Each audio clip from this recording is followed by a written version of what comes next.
All right, people, we got something for you dealing with the oversight of the Securities and Exchange Commission hearing. Yes, with Congress. And it's a lot to go on. So, but we're going to touch on some of the things there. Just hang in there with me until we go on through this whole, well, actually, not the whole, uh, video as far as we're going to just get some clips of things that really are important from my point of view, and the rest of you, hopefully, you will feel the same way. So just hang with me and let's get going. Are you ready? Let's get it.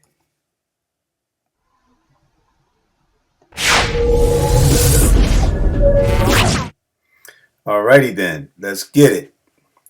Well, I want to get into some of the bits and pieces of what was going on and transpired in the hearing, and a lot of it was really hot and fire, and there was some drilling and some roasting and, and all that.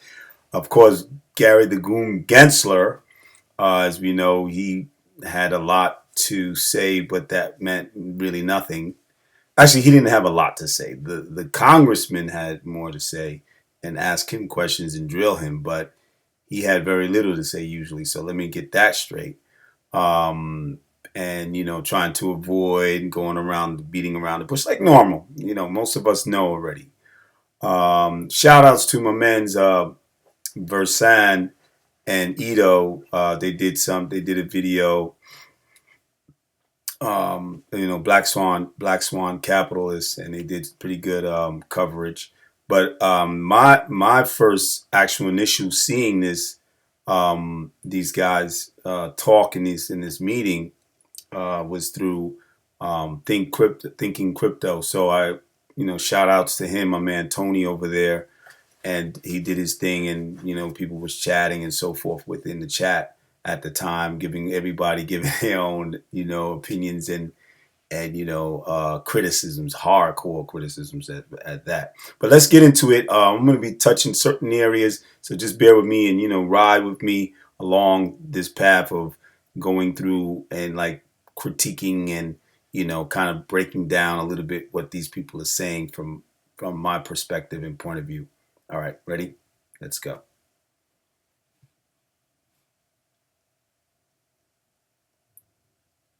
I must like kind of cue it up to where my man Matt Henry starts speaking and opening up. Itself. Unfortunately, not for the better. Under Chair Gensler, the SEC has become a rogue agency. It routinely exploits its authority to the detriment of our capital markets, innovation, and the American people. Chair Gensler recently said, quote, "We at the SEC live within the laws as Congress passes them," close quote.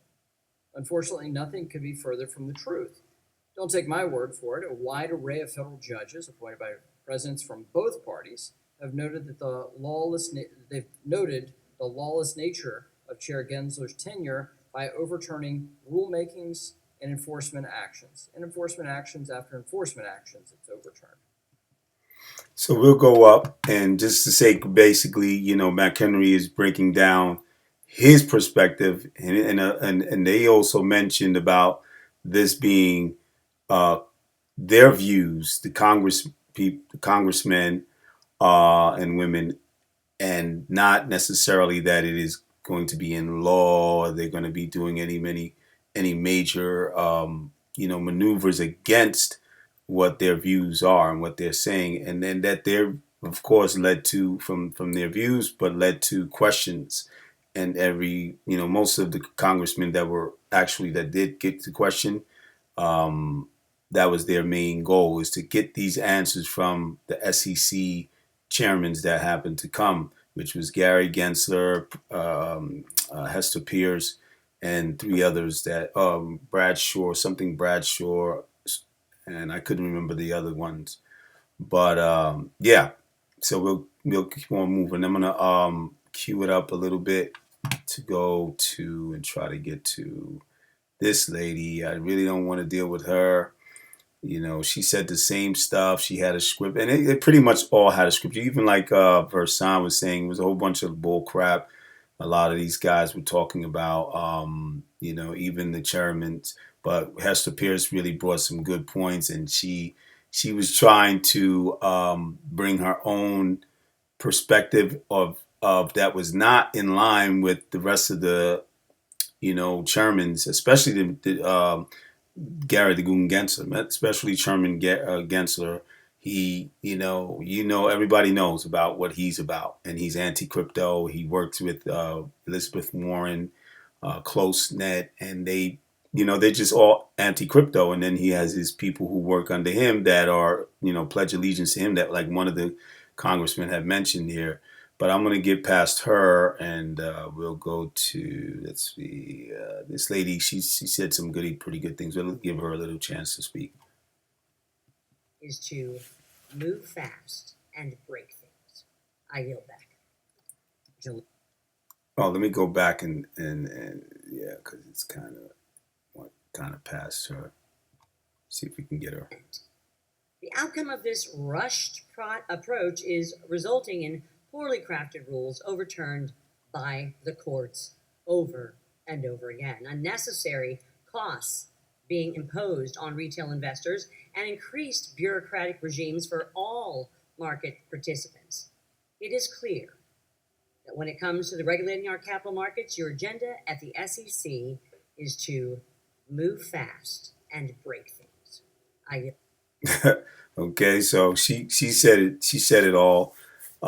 This is like one of the first that came at Gensler, and then we'll go and move on. Just give me a second. My position is always, and most brothers and sisters or people in the crypto space are agreeable that Gary has to go, and he has not done anything for adoption, for continuously, the evolution or flourishing of crypto, that where it can go, and the American nation, the nation of America, being able to, you know, allow this growth of crypto within initially here, and be at the head of the global,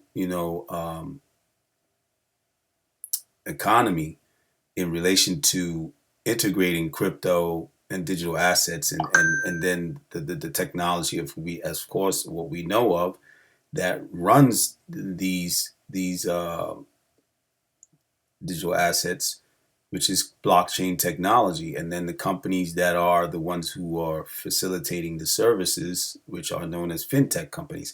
But all this, the industry of that there is not going anywhere barely in America, because the likes of these people who are holding it back. So let's continue on.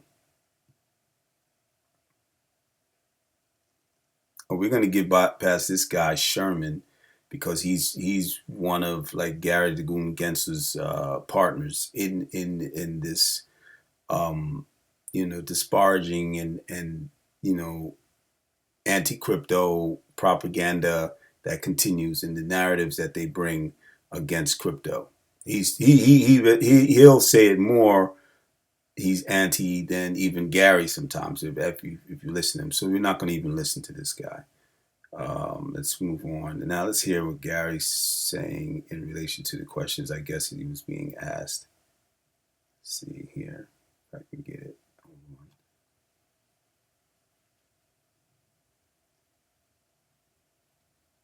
The views of the SEC or their fellow commissioners. It's also important to note that this is not a meeting of the commission for purposes of the Sunshine Act, and therefore nothing discussed here should be viewed as making a determination on an action before the commission. Oh yeah, he was giving the information about what as far as them not making this something that is permanent in, that will get involved in a position of law, it being law, or being put into record that this is going to be against the SEC later on or whatever like that. But it's just their views, and they weren't going to be questioned, or have to worry. The SEC chairmen didn't have to worry about being questioned for anything that's going through litigation and questions to that aspect. So that's what he was saying. So I think, then let's move on. Let's go past Gary with his knucklehead self. And let's listen to Hester Pierce. That's absolutely true. We've taken a legally imprecise view to mask the regulatory lack of clarity. So this question of an investment contract, the SEC defined crypto asset securities as an investment contract represented by the underlying crypto asset. Yet, tucked away in a footnote on an amended complaint, the SEC clarified a security is determined by the quote contracts, expectations, and understandings centered on the sales and distribution of a digital asset, and not that the digital asset itself is a security. Is the SEC using inconsistent standards here? I mean, is that what's happening? I think what's happening is that we're trying to be ambiguous because the legal precision carries with it real implications. And this is why people have been coming to us and saying we need clarity. Is the token itself a security? Or is it part of an investment contract? Is it being sold together with an investment contract? If it is, what is that investment contract and how long does it track along with the token? By using imprecise language, we've been able to sort of suggest that the token itself is a security apart from that investment contract, which has implications for secondary sales. It has implications for who can list it. And I think this is absolutely, we've fallen down on our duty as a regulator not to be precise. And so tucking into a footnote that, yes, we admit that now actually the token. Now you hear what she says. She says we're falling on our duty as a regulator, and basically she's saying that they're not doing well. They're not doing their job well. And this was due to this question. It was due to let me see if I can get back into what was being said about the name. I think it had to do with the name that or the term that they used, that the SEC recently used, that even the lawyers had to apologize because it was bringing,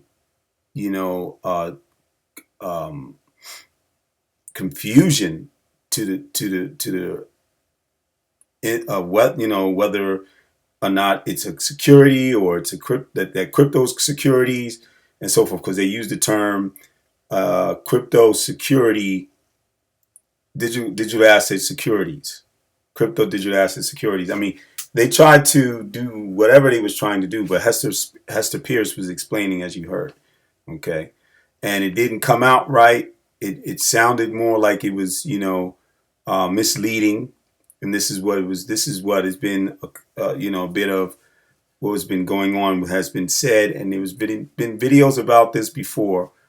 They even had the hearing, but now they're speaking about it in the hearing, and she was giving her point. If you want to go and listen to the Oversight, Securities and Exchange Commission, hearing meeting, you can do that on your own. You can do your own due diligence and listen to what they basically was saying. But I'm just doing clips here and trying to get some real juicy clips. So let's continue. And I don't want to be too long-winded on this video. Okay, let's see. We're going to pass Maxine Waters. We're going to go to pass this guy. This guy didn't really know much of what he was dealing with. I want to go to this lady, Miss Velasquez. We're now entering into our second decade of thinking about this issue. It first popped up on my Thank you, Commissioner. My time has expired. I yield back, Mr. Chairman. Somebody yields back. We'll now recognize the gentlewoman from New York, Dr. Velasquez. Thank you, Mr. Chairman. Chair Gensler, as you know, Section 956 of the Dodd-Frank Act tasked you and 5 other agencies with promulgating a rule to ban executive pay that incentivizes inappropriate risk-taking at financial institutions. Even though the law gave the agencies an April 2011 deadline to promulgate a rule, we still don't have one. Since last year's banking crisis, Senator Van Hollen, Van Hollen, and I have written to you twice about this issue. 4 out of the 6 agencies have moved forward with a new proposal earlier this year, but the SEC and the Federal Reserve have not.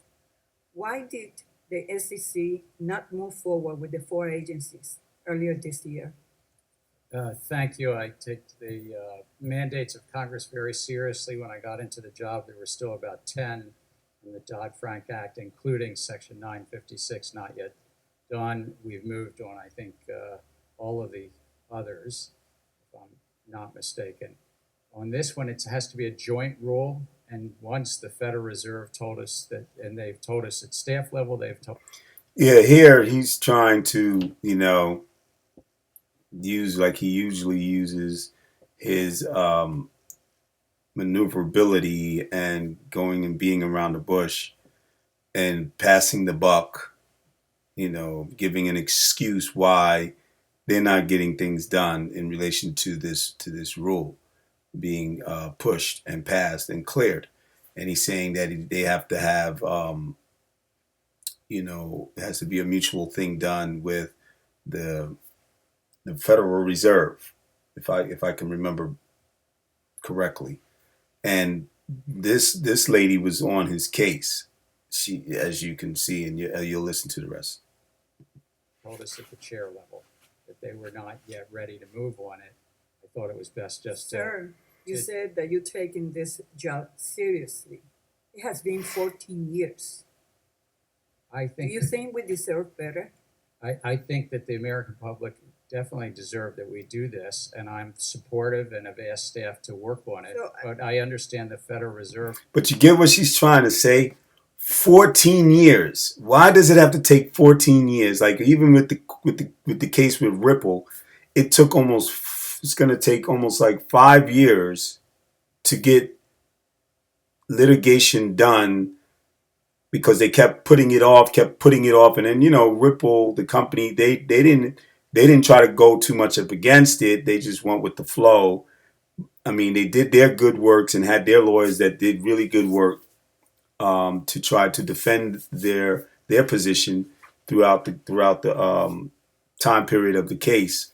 But it was just pushed back and dragged out so long just to lock down what was clear, because you could not apply the Howey test to the XRP's, its position, what it is and what it actually is, but only could basically apply it to the transactions that Ripple and their partners made in in the early part, doing those contracts, investment contracts with those when they first started off, and whatever, the time that they made these maneuvers. So this guy, man, just like normal, just like Versan said, a bunch of bull crap, man. He's just ridiculous. He's ridiculous. Is not willing at this time to move forward, so it was a matter of resources. On what timeline are you committed to implementing this rule? Jointly, as Congress has said, with 5 other agencies, we So let me will ask not you- slow the Federal Reserve down. We will be ready whenever they're ready. What progress, if any, has the SEC made this year to propose a rule? We've collaborated and talked to all the other 5 agencies, and we can only actually propose something if joint. And so we need the Federal Reserve. If they're ready, we'll be ready. Commissioner Lizarraga, do you think it's time for this rule to be promulgated? Yes, Congressman, I recently gave a speech outlining my views about the importance of advancing this important Dodd-Frank priority. It has been a long time. And why do you think the SEC and the Fed are stalling on this The issue? reality of joint rulemaking, I think, is part of it. It is complicated, and the other component to this. We all know that it's complicated, but it has been 14 years. I hear you, and the one thing I was going to add, though, is that the other agencies, unlike us, don't have to conduct economic analysis like we do, so that also adds another layer. By a show of hands, Is there anyone who thinks this rule should not be implemented? Well, I will remind everyone that Dodd-Frank does not instruct the SEC or the other agencies to study the rule or inform Congress about whether they think the rule is a good idea. The law requires the covered agencies, including the SEC, to implement the rule regardless of whether or not they think it's necessary. And it's been 14 years. So I find it hard to believe that the rule is so overly complicated or needs so much analysis that it will take 14 years. As I have said before, I will continue to bring this rulemaking up at every opportunity until the rule is finalized. Chair Gensler, we continue to hear about the benefits of tokenization and have seen large asset managers like Franklin Templeton use blockchain to digitize their assets. The SEC has approved several of these products. Do you see any evidence that the savings realized by the asset issuers is being passed on to the consumer? I'm not familiar enough with any one of the projects, but regardless of where somebody stores their ledger, if they tokenize security, an equity, a bond. So in essence, he's trying to say, and because she pretty much asked him, "Yo, like, is this going to benefit? You know, is the you know, you guys are going to play your role in making sure that it's handled in a proper regulatory way and do your job, but it's going to, when you do your job, that it's going to benefit the consumer." You know what I mean? And now he's over here trying to say, regardless, and he's always, and these guys are like, we're going to do what we want to do, regardless. You know what I mean? We're going to enforce it, before, getting regulatory clarity, we're going to enforce it. Because if it's not going to be what we want it to be, in our hands, in our control, then we're going to enforce it. So tokenization, anything that has to do with that, whatever, this is what he's trying to say, doesn't matter. We still have to enforce it. That's all they care about. So that they can make sure that they have control, and they can put the control in the hands of the bankers, the big bankers, like we know who they are. So let's continue. Let him go with his foolishness. Or an investment contract, it's important to make sure that the investors, the investing public, have the disclosures they need. But just putting something on a tokenization, on a blockchain ledger, doesn't change the economics. It's whether it's a good investment. And Thank you. Yeah, right. We still going. Stay merit neutral on that. Yeah, we're still going to make sure it's going to be right according to them and in their way of enforcement. Anyway, let's move on. Thank you. The gentleman from Oklahoma, Mr. Lucas, is now recognized for 5 minutes. Thank you. Okay, we're going to move past this guy. Like I said, I want to go to the meat of things. Let's see what Hester Pierce has to say. I don't know what this guy's question is. Hold on for a second. But I will say, if we get it wrong, then we really risk roiling the markets. And so I hope we will take that consideration into account. The SEC recently made significant reforms to Treasury clearing, which plays a vital role for financial markets in the U.S. economy. Market participants have expressed the need to extend those timelines for implementation to be successful. Chairman Gensler, has there been consideration given to adjusting this timeline? Let's jump past that. Let's go past this guy. He was talking about AI, and it really wasn't irrelevant to really what the meeting is pretty much based on with the digital assets. in cryptocurrency. And basically, we as a community don't care to know about all the other stuff. We just want to know what's going on with crypto, what's going on with blockchain and the space and the industry of that. That's what we want to know. So anyway, let's go move on and get to okay. Yeah, this guy gets in on Gary. Let's hear what he said. We hold another meeting. You'll be a retiring member of Congress, but during your period of time that you've been here, I've enjoyed not only your confidence and your friendship, but your service. I want to personally thank you for that. Thank you, Mr. Chairman. Mr. Chairman, you and I have had an opportunity to deal with each other a couple times, and you know my comments that I have made to you about the rights of people who are on the other side that you regulate. Today, I'd like to just take a few minutes and tell you the things that I think are important for the entire commission here.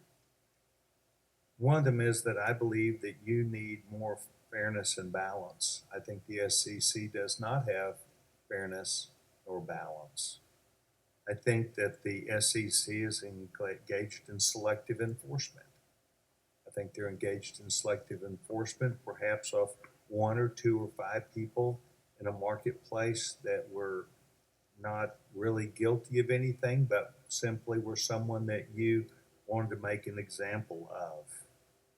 I think that you can come up here and hear members say how proud they are of you for having $5 billion worth of fines that you have put off of people who have theoretically done something wrong. That diminishes shareholder value too.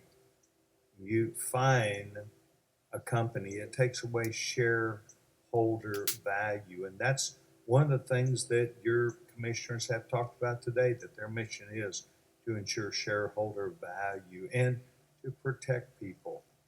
Mr. Chairman, I believe that you should engage, as well as all the commissioners, in making sure that you do not make examples of a few select people.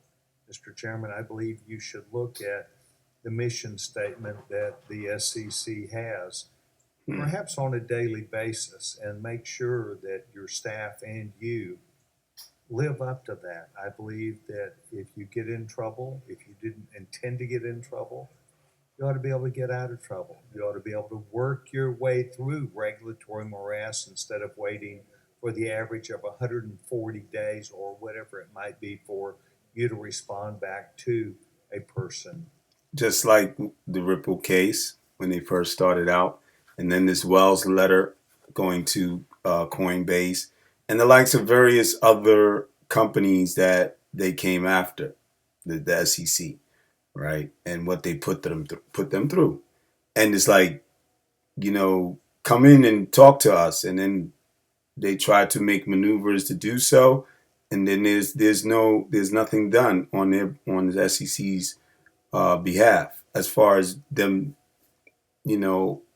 making communication back, actually getting these meetings, or when they do the meetings, there's no clarity in what maneuvers they're going to make, and next thing you know, boom, now they're suing them.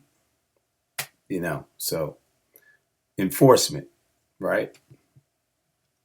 Mr. Chairman, I believe that the marketplace is complex. I believe that things happen. I'm not going to let the Goon Gensler go through his stuff. We're going to move on from there. We want to get to someone else that needs to be heard. We passed to Sherman and his knucklehead self. She did her part already. Miss Wagner spoke. Congresswoman Wagner. Lynch, I don't remember. But we're gonna go past them because the time's running down. And we're gonna get to Irma. Wait, I don't remember. and some of these people I'll come back at because I was, scanning things and um, what I felt is important to touch on. So, but we definitely want to get to Umer. This guy, I don't know where he's coming from, but he's definitely he's a congressman, but he's something else too. But we're not going to deal with him. Here we go. Our man, Tom Umer. Okay, hold on. Let me get it queued up real good.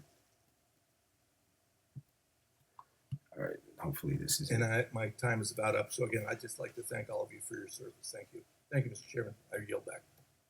Thank you. And now we'll recognize the gentleman from Minnesota, the whip, the Republican whip, Mr. Emmer, for 5 minutes. Thank you. Chair Gensler, leadership comes from the top, correct? Leadership comes from a lot of things, but the top matters a lot.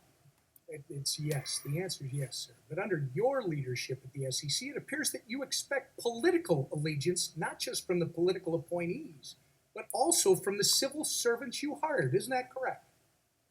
That is not correct, sir. Well, sir, that's yet another deliberate distortion of the truth.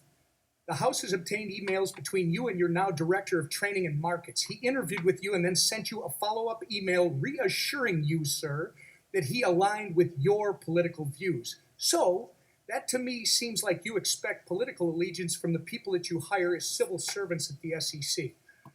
Yeah, and that's what I was saying. I was talking and I did a little short TikTok video about this before I did this one on YouTube, and I was saying that one of the congressmen mentioned about this thing about these allegiances that, and this was Emmer, Congressman Emmer. So, yeah, it's clear, this is what this guy has done, and this is what we see from the rest of the staff and the chairmans that align themselves with Gary DeGoon Gensler's view and maneuvers and how he's been running the SEC.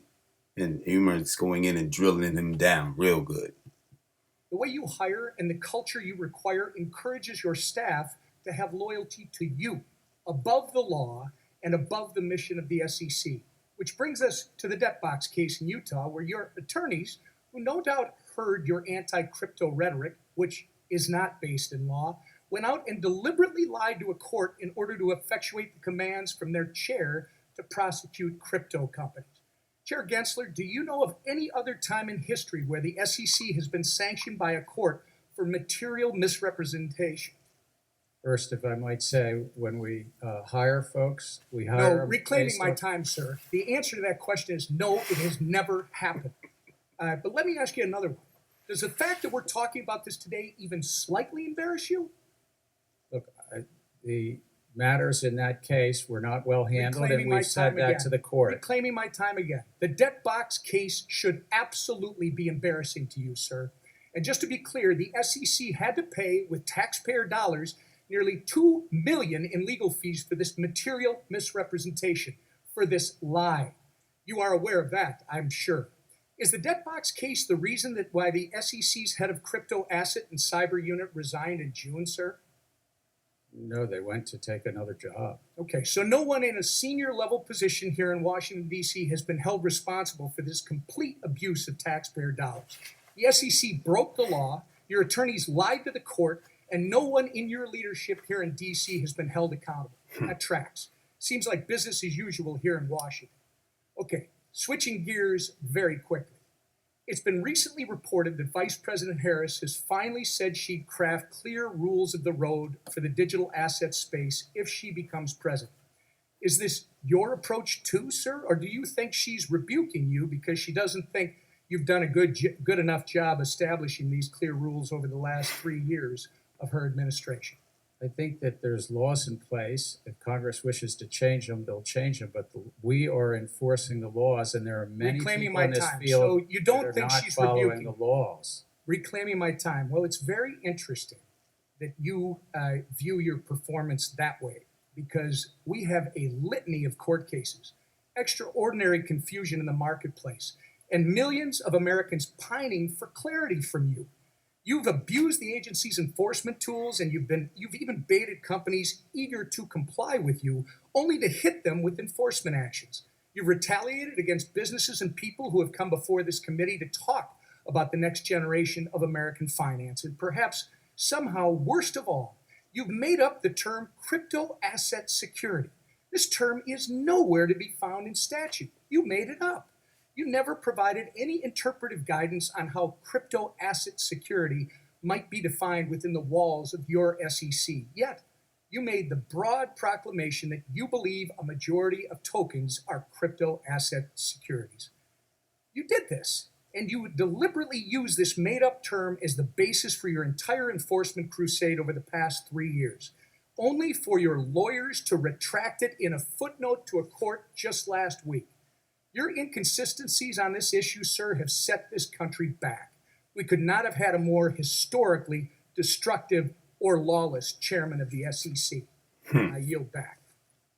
Gentleman yields back. The gentleman from Illinois, Mr. Caston, is now recognized for 5 minutes. Thank you, Mr. Chair. Thanks all for being here. I want to first follow up on what my friend Mr. Barr raised earlier about this issue around ESG rules. Okay, we're gonna close out on this. Basically, it is what it is, man. You know, most of us know or should know what's going on with these people. The Congress included, not just the SEC, but the Congress included. Excuse me. You know, legislation trying to come in, or how long it's going to take, bills to be passed, and then going to the Senate and all this like that, right? But you know, at the same time, those of some even congressmen themselves have, I think McCarthy earlier, the chair congressman, he was talking about how America needs to be ahead of itself, to get and catch up, or actually catch up, because it's behind other countries, even Europe. Europe is his one of his major allies. The countries, you know, and not what you call ancestor, but where the country of America, most of the people who came and established America from Europe, right? So, you know, the so-called forefathers and everything. Not to get into that, but, you know, Europe is ahead of it. It's ahead of America. And as far as crypto adoption, crypto, you know, innovation and so forth. Or digital assets, blockchain, you know. There's things going on, have been things going on in the country, in America, but you got companies that, you know, wanted to leave the shores because they're not allowing them to go through the process of continually innovating their companies' functions, which is blockchain technology that they use to facilitate services to companies, to, you know, businesses, to banks and so forth. Whoever needs the services provided by fintech companies. And so they got tired, and they're like, listen, we got to go outside and do our business, you know. And those who are willing to take on our business without allowing, you know, stifling or slow process of of legislation and, you know, regulatory clarity to go through, so that they can get to that point of where innovation is free flowing, and then things are flourishing in the United States. And this is what people are tired of. People are tired. I mean, us who are investors, you know what I mean, retail investors and so forth, are very tired. But as far as, you know, accredited investors, people who got big money, big companies that are able to invest, and they don't have to worry about it because they have enough money to cover the, you know, the cost of being able to be compliant with the SEC's regulations and rules, so that they're not, you know, violating or, you know, coming with an unregistered security. You know, all this. It's a lot of malarkey and a lot of foolishness and a lot of, like, you know, just trying to create excuses to not push on and push things to the side so they can maneuver and get more control for only a chosen elitist few.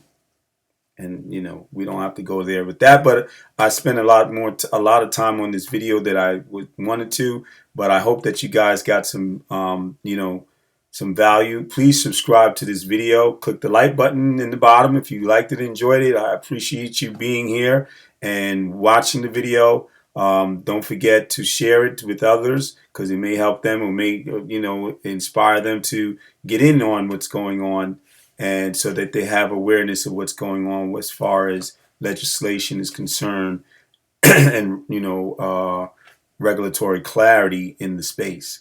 What's to come in the future, dealing with this stuff and being able to see what they're talking about and get some ideas of where they're coming from. Where what are they really talking about, and where is this going? I'm gonna be probably doing another video that will cover certain points in, like, maybe Hester Pierce, because she'd said a lot of things that I didn't really go through because I was kind of browsing through and scrolling through to try to find some really good points or good areas to discuss or allow you guys to listen. But I really want to hit some stuff with her. She made some good points, and she revealed things, yeah, of what's been going on from her point of view that shows proof that they're not doing a good job. And if you notice, you'll see that she's showing as though she's trying not to, implicate herself, or I mean, not to include herself into the actions of the SEC, especially under the guidance and leadership of Gary Gensler. Especially these staff members and chairs that are up there with him that are following behind his footsteps in how he has been doing things. She's not for it. She has disagreement, and she shows it in some of her statements. So we'll go back and listen to her, together in another video. I appreciate you guys. Thank you for listening. This is Crypto. I'm out. Peace and blessings. Keep up the lessons.